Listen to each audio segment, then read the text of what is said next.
Драги наши пријатели, сакам сите вас да ве поздравам, а во исто време да го изразам своето задоволство што можам да бидам и дел од овој серијал насловен како личноста на сите времиња.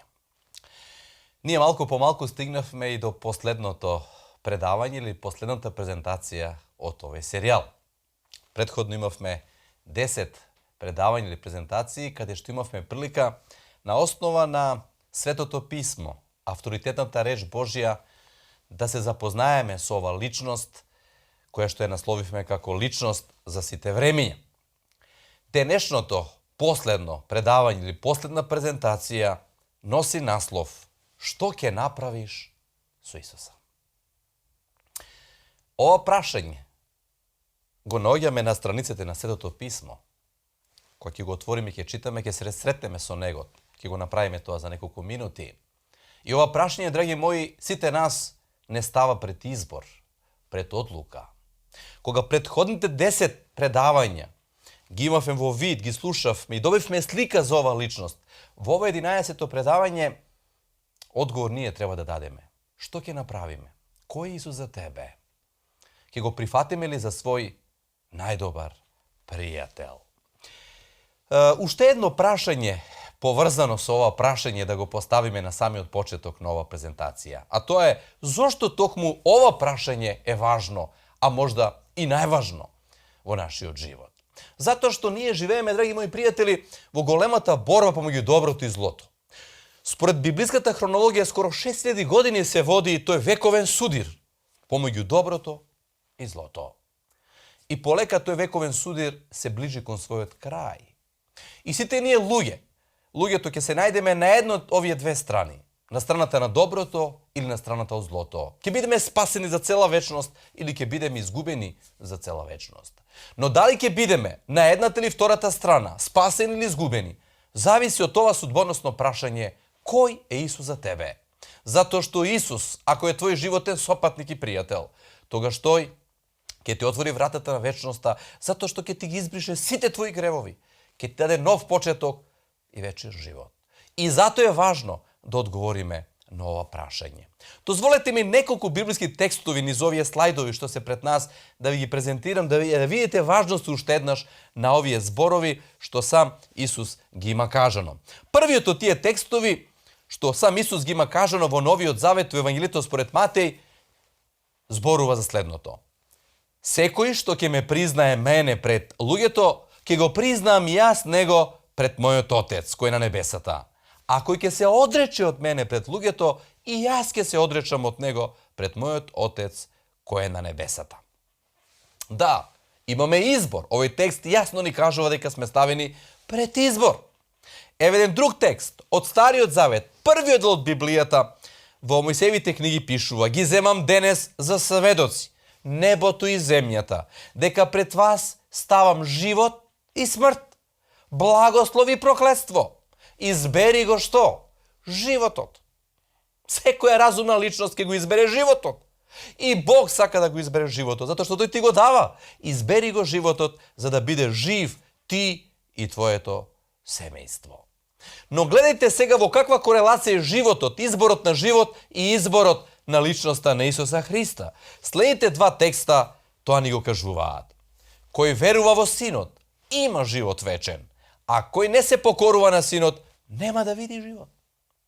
Или и така, ако Синот ве ослободи, се мисли од гревот, од злото, од страдањата, навистина ќе бидете слободни, навистина ќе добиете живот. Да, драги мои, на основа на овие само неколку библиски текста видовме дека прашањето на нашата вечност е тесно поврзано со изборот за Исуса Христа како наш спасител. Да, ова денешно последно предавање од овој серијал "Личност за сите времиња", сите нас не става пред избор. А денеска, осетот, милиони, милиарда луѓе денеска се наоѓаат пред одлука да бираат помеѓу животот и помеѓу смртта.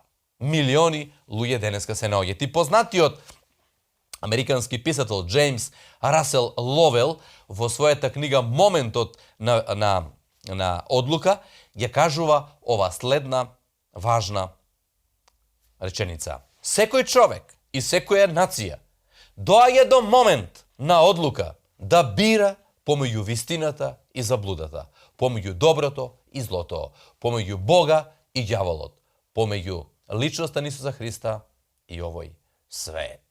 И затоа ова прашање е важно.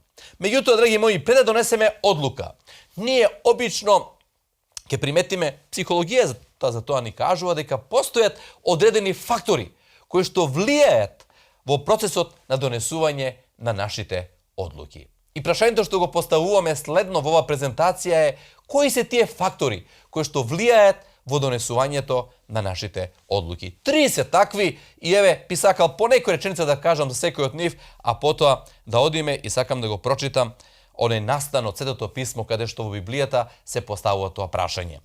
Првата работа тоа се нашите навики. Многу луѓе донесуваат одлука врз основа на своите навики. Тие навикнале некои ситуации да ги решаваат на одреден начин и едноставно донесуваат одлуки по одредена шема. И тоа станало начин на којто тие живеат. И кога некој човек ќе донесе одлуки на основа на своји навики, тој е како да е програмиран. Тој не размислува. Но ова прашање, драги мои, сите нас не става да размислуваме. Затоа внимавајте кога одговарате на ова прашање, дали донесувате одлука на основа на вашите навики или затоа што е тоа трезвена ваша одлука, ваша лична одлука, која што е длабоко промислена. Втор фактор кој што влијае во процесот на донесување одлуки, а тоа е примерот на другите луѓе. И ова е мощен силен фактор за кој што ни вели психологијата и тој многу силно влијае кај луѓето кога треба да донесат одредени одлуки. Луѓето обично знаат во својот живот да земаат одредени примери по кои ќе се раководат. И добро е да земеме позитивни примери. Примери на луѓе кои што ни значат и кои што направиле добар избор во својот живот. Но што ако како пример земаме луѓе кои што не донеле добри одлуки? И затоа Бог ни дал да размислиме. Секогаш примерот на другите луѓе не е најдобар и затоа треба добро да размислиме. И третиот фактор за кој што психологијата ни кажува дека е важен во процесот на донесување одлуки, а тоа е мислењето на мноштвото. Во психологијата тоа е познато уште и како психологијата на мнозинството. И сите ние сме склони да донесеме одлука таква каква што донесува поголемиот дел од луѓето. И често пати тоа може да биде добра одлука. Затоа што повеќе луѓе така размислуваат, но не секој пат тоа е добра одлука. Понекогаш поголемиот број на луѓе може да донесат погрешна одлука. И затоа тука е нашиот ум, тука е молитвата, која што се може да се помолиме на Господа, дародавецот на животот и да не научи како вистински и правилно да донесеме одлуки. И затоа сега одиме понатаму. Во оваа презентација го поставуваме тоа судбоносно прашање што ќе направиш со личноста на Исуса Христа. Дозволете ми во приложение да го прочитам тој новозаветен извештај, запишан во Евангелието според Матеј, 27 глава.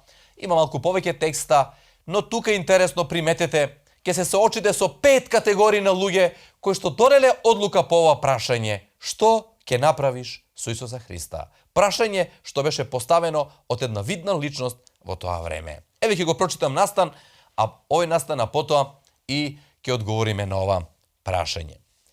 А кога беше утро, направија состанок сите поглавари свештенички и старешините народни за Исуса, ама за да го погубат. Слушајте го мотивот зашто тие се состанале рано наутро да го погубат Исуса Христа. И го заврзаа и одведоа и го предадоа на судијата Понтиј Пилат. Тогаш виде Јуда, издајникот негов, дека го судија се покаја и ги поврати тие 30 сребреници на поглаварите на старешините свештенички. И кажа, јас погрешив, затоа што издадов права крв. А тие рекоа, што ние мариме за тоа, ти тоа ќе си го доживеш како последица. И тој ги фрли тие сребреници во црквата, излезе и отиде и нажалост се обеси. А поглаварите свештенички ги зедоа тие сребреници и рекоа, не треба овие пари да се ставаат во Божјата благајна, затоа што е земено од крв. Него се договорија со тие пари да купаат една нива, каде што ќе направат гробишта и таму ќе ги погребаат своите мили драги. И тогаш се изврши она што го кажал пророкот Еремија, кажувајќи: изедоа 30 сребреници, цената на ценетиот, кој што го ценеа синовите Израилеви, и ја дадоа за нива, како што кажа Господ. А Исус застана пред судијата. И судијата го запраша Исуса: ти ли си царот јудејски? А Исус рече: па ти кажуваш. А кога тие го тужија главарите свештенички и старешини, те народни, Исус не одговори ништо. Тогаш му рече Пилат: слушаш ли што тие сведочат за тебе?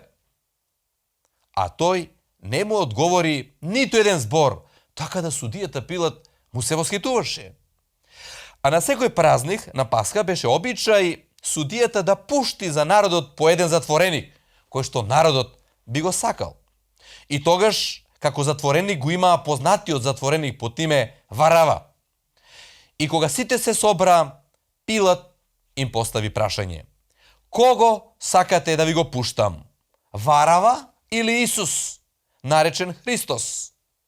Зошто знаеше Пилат дека сите тие го предадоа Исуса од завист. А кога седеше на судот, жената негова му порача: немој ти да се мешаш во судот на овој праведник, зашто денеска во сон многу пострадав за него. Имаш една светлост тука Пилат да размисли каква одлука ќе донесе. А поглаварите свештенички и старешините го наговорија народот да го барат Варава, а Исус да го погубат. А судијата, одговарајќи, им рече: кого сакате од овие двајца да ви го пуштам на слобода? А тие сите заедно рекоа: Варава. И тогаш Пилат рече: еве го тоа прашање, еве го прашањето како насловот на ова наше предавање. А што ќе направам со Исуса наречен Христос? Што ќе направиш со Исуса наречен Христос? А сите рекоа: да се распне. Да се распне. Еве, драги мои пријатели, ова е одговорот што го даде народот во таа прилика. Ја би сакал со следниот слайд да ги прикажам тие 5 категории на луѓе кои што донесоа одлука за Исуса. Првата категорија на луѓе тоа се свештениците и поглаварите свештенички. Тие донесоа одлука да го предадат Исуса Христа. 27 глава, 1 стих. Но втората личност, единствен позитивен лик во овој целокупен настан е Пилатовата жена, на која што Бог на сон, затоа што срцето нејзино беше отворено, и покажал кој е Христос. И таа порака му ја пренела на својот сопруг Пилат. И таа е единствена позитивна личност. Таа му се смилувала. 27 глава, 29 текст. Третата категорија на луѓе запишана во овој настан е народот. Народот беше подмитен од страна на поглаварите свештенички. И од 22 стих до 25 ја гледаме одлуката на народот. А одлуката на народот е: тие гласа тој да биде убиен. Распни го, крвта негова нека биде на нас и на нашите деца. Но најконтраверзна личност од сите личности што се спомнуваат тука во овој настан е Пилат. Судијата Пилат, кој што сам најнапред имал прилика да процени дека тој не е криминалец, дека тој не заслужува смрт. Знаеше, вели текстот, дека тие го предаде од завист. А плюс и неговата сопруга му кажала дека тој е праведен човек. Меѓутоа, место да донесе ослободителна пресуда, тој бил равнодушен. Направил по волјата на народот. Зел леѓени вода, си ги измил рацете и наводно се очистил. Но дали можел да ја очисти својата совест? Секако не.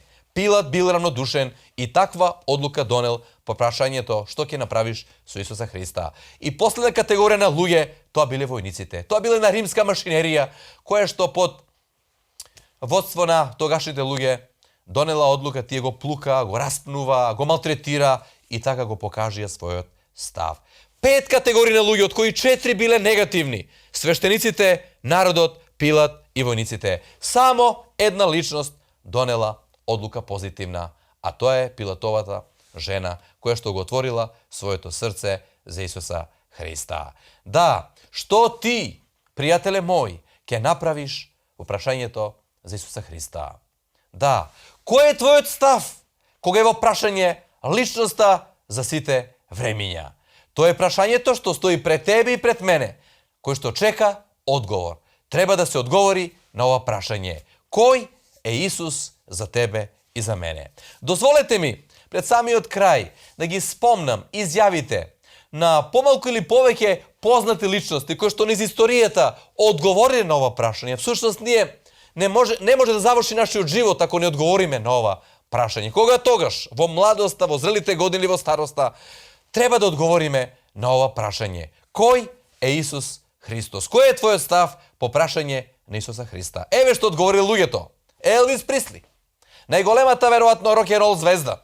Рок пејачот во една прилика ги кажал оние зборови многу силни. А кажал следно: јас сум само забавувач. Само еден е цар, а тоа е Исус. Каква силна изјава, драги мои пријатели. Само еден цар, а тоа е Исус Христос. Јас сум само забавувач. А многу млади постари му се поклонувале. Го ценеле во свое време и дон денеше некои луѓе го слушаат секако, но тој кажува само еден е цар, а тоа е личноста на Исуса Христа. Следниот лик е писателот Вилијам Тенисон. Во една прилика седел со својот пријател во својата градина и пријателот го му поставил тоа прашање: кој е Исус за тебе? И писателот, длабоко осведочен за тоа што Исус е за него, ги погледнал цвеќињата и како илустрација тие му послужиле и му одговорил на пријателот: она што е сонцето за цвеќињата, ете тоа Исус за мене. Живот. Вилијам Тенисон навистина кажал една силна реченица за Исуса Христа. Понатаму, познатиот исто така рок пејач Бари Мегвир во една прилика ги кажал толку утешни зборови за личноста на Исуса Христа. А еве што кажал: го сретнав Христа. Во неговите очи не видов прекор, ниту пак осуда, туку длабоко сочувство и љубов. Драги мои, ете таков профил ние ќе најдеме за личноста на Исуса Христа, го читаме извештајот во Новиот Завет. Во неговите очи нема да најдеме прекор, ниту пак осуда, па не знам какви гревови да сме направиле. Тој е спремен да ти пружи рака и да ги очисти сите твои гревови. Длабоко сочувство и љубов тој е спремен да ти даде. Неговиот колега, многу попознат, познатиот рок пејач Боб Дилан, ги кажал следниве зборови: во животот можеш толку да паднеш што може дури и твоите родители да се откажат од тебе. Но знај дека во такви моменти Исус верува во тебе. Драги мои, каква силна изјава од познатиот Боб Дилан. Да, дури твоите родители можат да се откажат од тебе, но знај, има некој што верува во тебе, затоа што Исус не гледа каков си, него каков можеш да постанеш. Но не само рок поејачи, еви некои други луѓе со други профили, со други дејности и занимања што кажале Исуса Христа. Еден од нив бил Монтскавери, познат социјален критичар и политички мислител. Тој во една прилика ги кажал следниве зборови: Евангелието е најдобриот дар што Исус му го подарил на светот. Понатаму, познатиот Хари Труман, поранешен председател на Соединетите Американски држави, ги има кажано следниве зборови: сакаш ли да го доведеш во ред својот живот? Прочитај ја беседата на гората на благословите, што ја кажал Исус. Во неја е содржано се. Колку убави зборови ги кажал поранешниот председател на Америка. Уште еден поет, поетот Кароса, гледате со какви слики, со какви убави бои го ја опиша личноста на Исуса Христа. Големото сонце Исус никогаш не го губи од вид оној кого еднаш го осветлил со своите зраци. Можете да го заборавите, можете да се откажете од него, тоа ништо не менува. Тој е закопан и во најмрачните срца и може секој час повторно да воскресне. Каква охрабрителна мисла на поетот Кароса. А слушнете ја изјавата на исламскиот пророк Мухамед. Личност која што после Аллах е најпочитована личност во исламот. Во едно од своите запишани дела хадизи ги кажал следниве зборови: секое бебе во моментот кога се раѓа на овој свет допрен е од страна на шејтанот или сатаната, освен Хазрети Иса или Исус Христос, синот на Мерема. Него шејтанот не успеал да го допре.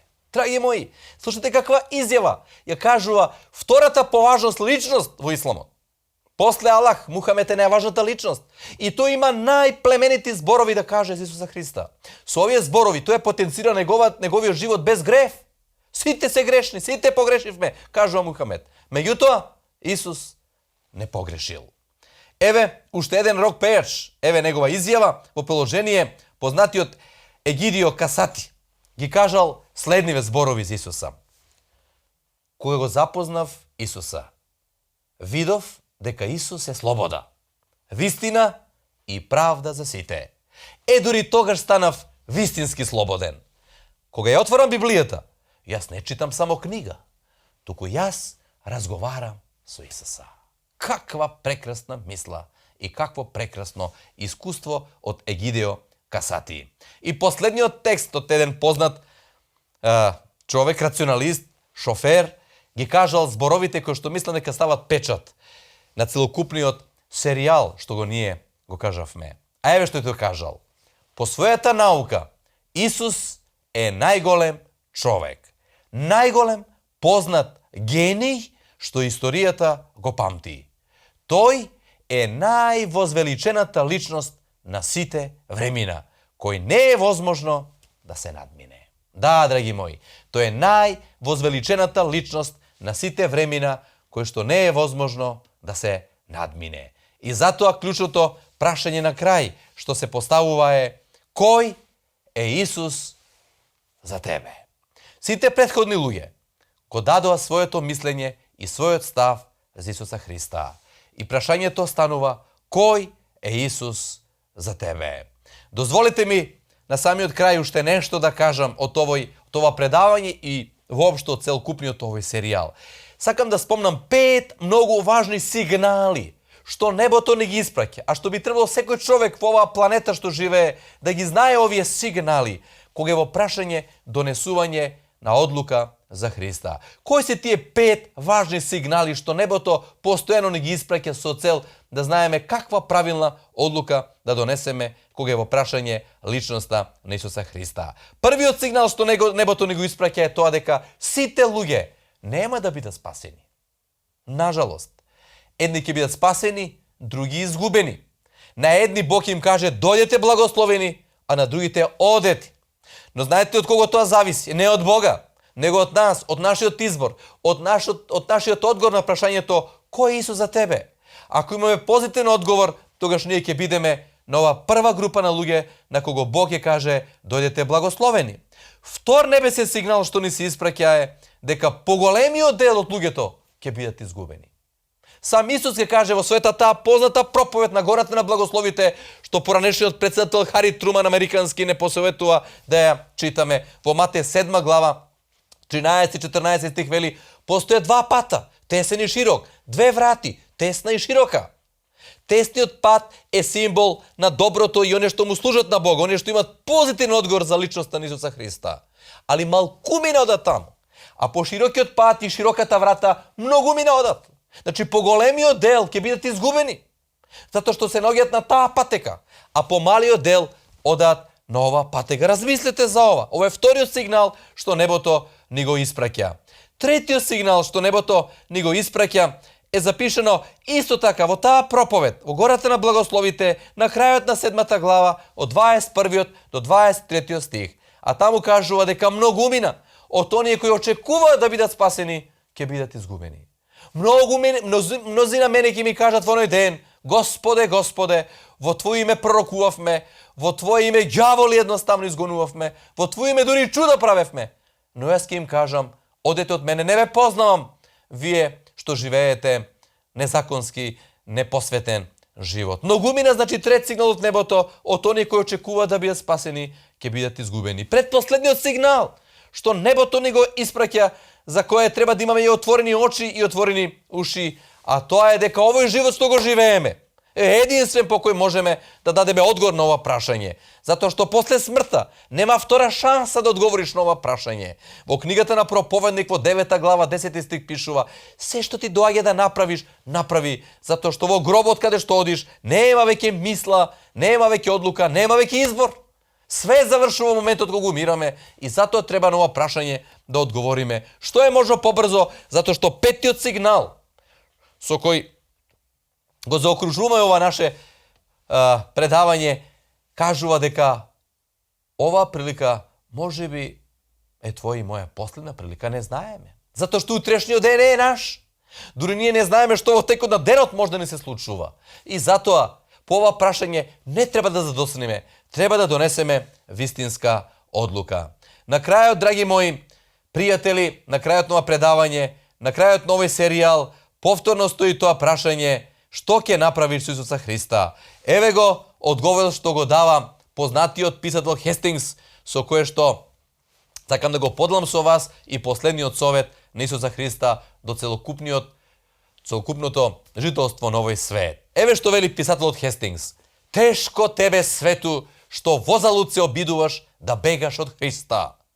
Луѓето можат да го негираат неговото божество, да ја негираат неговата сила, да не веруваат во неговото воскресение, погрешно да го представуваат неговото постоење, да го исмејуваат како некое привидение, да го признаваат само како обичен учител, погрешно да ги наведуваат неговите зборови за да го поддржат своето мислење, да го изопачуваат неговото учење и да ја презираат неговата крв, но и сето тоа да го направат, нивниот проблем се уште не е решен, бидејќи Христос, царот на славата, уште е жив и седи од десна страна на Бог Отецот. Ирод не можел да го убие, сатаната не можел да го заведе, смртта не можел да го уништи, гробот не можел да го задржи. Тој стои на највозвишеното место на небесната слава. Бог го објавил, ангелите го признале, спасените го слават.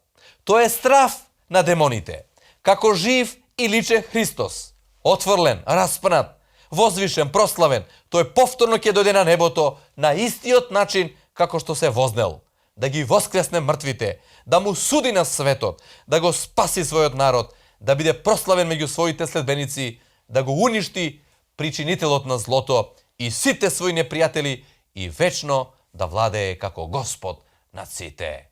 Па не знам дали има подобро резимирани зборови на целокупното учење на Светото Писмо, кога е во прашање службата на личноста на сите времења, а тоа е Исус Христос. Навистина писателот Хестингс се потрудил да ни го долови, да ја долови таа служба на Исуса Христа. И затоа стои тоа прашање до тебе и до мене, драг мој пријателу, а тоа е прашањето: кој е Исус за тебе? Кој е Исус за тебе? Што ќе направиш со Исуса Христа? Последниот совет со кого и завршувам ова вечер се зборовите на самиот Исус Христос, напишани на страниците на Светото Писмо.